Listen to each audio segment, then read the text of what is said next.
छंद क्रमांक 86 देखेंगे। व्रत का लक्षण, उच्चारण देखें।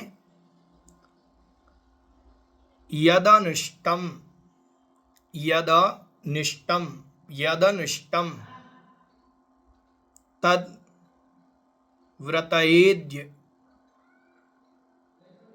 व्रतयेद्य, यहाँ व्रतयेद तक पढ़े आधे ता तक, और यच्चा, यच्चा व्रतयेद, यच्चा नुपसेव्य मेतदमपि जहियात। देखें एक बार और। यदनिष्टम तद, तद व्रतयेत, व्रतयेत, यहाँ पर जो द्या लिखा हुआ है उसमें से अपन ने दा में से ता कर लिया, दा का, तो व्रतयेत। फिर यच्चा, यच्चा नुपसेव्य में तदपि जहियात, जहियात अभिसंधिकृता, अभिसंधिकृता विरति, विरतिर, रा जो वी के ऊपर जो रा है इसके साथ बोला जाएगा, विरतिर विषया योग्यात, योग्यात व्रतम भवति। ठीक है, उच्चारण करेंगे। यदनिष्टम तद व्रतयेत्, यच्चानुपसेव्य मेतदपि जहियात्, अभिसंधिकृता विरतिर् विषयात् योग्यात् व्रतं भवति। यदनिष्टं तद व्रतयेत्, यच्चानुपसेव्य मेतदपि जहियात्, अभिसंधिकृता विरतिर् विषयात् योग्यात् व्रतं भवति। देखें अर्थ। देखिए और भी आचार्य महाराज अपन को समझा रहे हैं। क्या कह रहे हैं? यत अनिष्टम, जो अनिष्ट हो, यत अनिष्टम, जो इष्ट नहीं हो, अनिष्ट हो। इष्ट मतलब प्रिय और अनिष्ट मतलब अप्रिय। जो अनिष्ट हो, तत् मतलब वह, व्रतयेत, व्रतयेत मतलब छोड़ देनी चाहिए। जो अनिष्ट हो, जो अच्छी नहीं हो, उसको छोड़ देना चाहिए। ठीक है, यत मतलब जो, अनिष्टम, यदनिष्टम लिखा है तो वहां से निकलेगा यत अनिष्टम, जो अनिष्ट है, तत् मतलब वह, व्रतयेत छोड़ देनी चाहिए। ठीक है, फिर लिखा है यच्चा, तो उसमें भी अपन तोड़ेंगे तो निकलेगा यत, फिर निकलेगा च।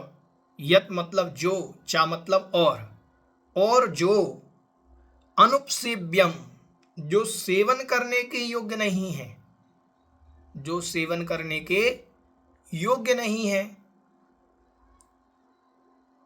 एतत् अपि, यह भी, जो सेवन करने के योग्य नहीं है, यह भी, जहियात छोड़ देनी चाहिए। अपि मतलब भी, एतत् मतलब यह भी छोड़ देनी चाहिए। अब अनिष्ट और अनुपसेव्य क्या है? अनिष्ट क्या होता है? जैसे हमने कल की सब्जियां बनी हुई आज खा रहे, स्वाद परिवर्तित हो गया, इत्यादि ये अनिष्ट होते हैं, इनका सेवन नहीं करना चाहिए, ये अनिष्ट है। फिर अनुपसेव्य क्या हो गया? अनुपसेव्य जैसे विष है, विष अनुपसेव्य है, सेवन करने योग्य ही नहीं है, तो उनका भी सेवन कर लेना। ठीक है, तो ये सब इनका त्याग कर देना चाहिए। अभिसंधिकृता, अभिसंधिकृता, अभिसंधि, अभिसंधि करके, अभिप्राय करके, जान करके, अभिप्राय पूर्वक, हम जानते हैं अभिप्राय से, सही अभिप्राय से हम जानते हैं कि ये छोड़ने योग्य है तो हमने छोड़ा है। ठीक है, तो अभिप्राय पूर्वक छोड़ना, विरति ही मतलब छोड़ना।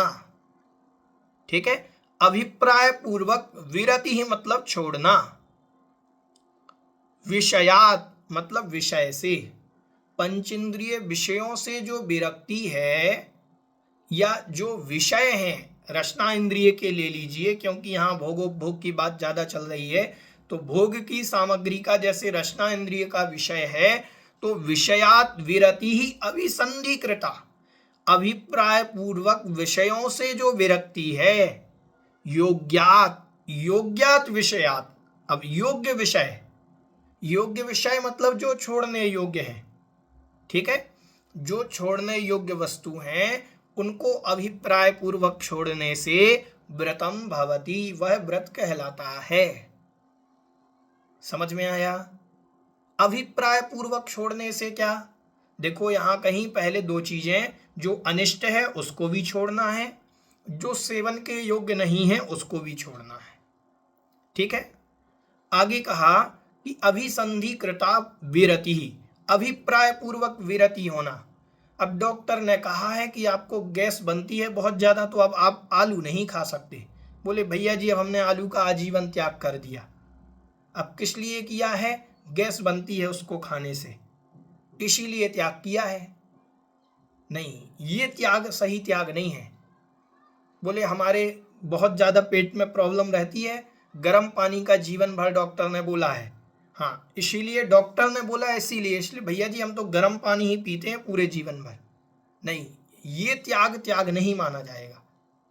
अभिप्राय पूर्वक त्याग करना कि ये सेवन योग्य नहीं है इसीलिए मैं त्याग करता हूं, ये अनिष्ट है इसीलिए मैं त्याग करता हूं।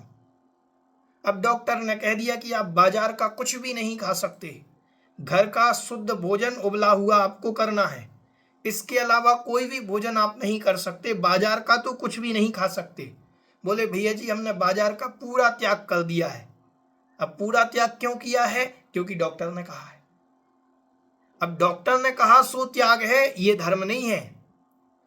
धर्म ये है कि बाजार की वस्तु अभक्ष्य है इसीलिए हमने त्याग किया है, ये अभिप्राय पूर्वक त्याग की गई वस्तु व्रत कहलाती है। समझ में आया? हमें मालूम है कि इसमें हिंसा है, हमें मालूम है कि आलू खाने में इतने जीवों की हिंसा होती है, जमीकंद के सेवन में इतने जीवों की हिंसा होती है, और फिर हमने त्याग किया है जान करके, वो त्याग सच्चा त्याग है। समझ में आया कि नहीं आया? अब बूढ़े हो जाएंगे, फिर दांतों में शक्ति नहीं रहेगी, फिर बहुत सारी चीजें अपन, अब मूली आदि है वो चबा नहीं पाएंगे, तो कहेंगे हमने मूली का त्याग कर दिया। क्यों किया? क्योंकि दांत ही नहीं है तो कैसे खाएंगे। अब त्याग करने से क्या फायदा? समझ में आया कि नहीं आया? वास्तविकता में अभिप्राय पूर्वक त्याग करना कि इसमें जीव हिंसा होती है इसीलिए हमने त्याग किया है, वो त्याग सच्चा त्याग है। समझ में आ गया? ऐसा ये यहां पर व्रत का लक्षण कहा गया है।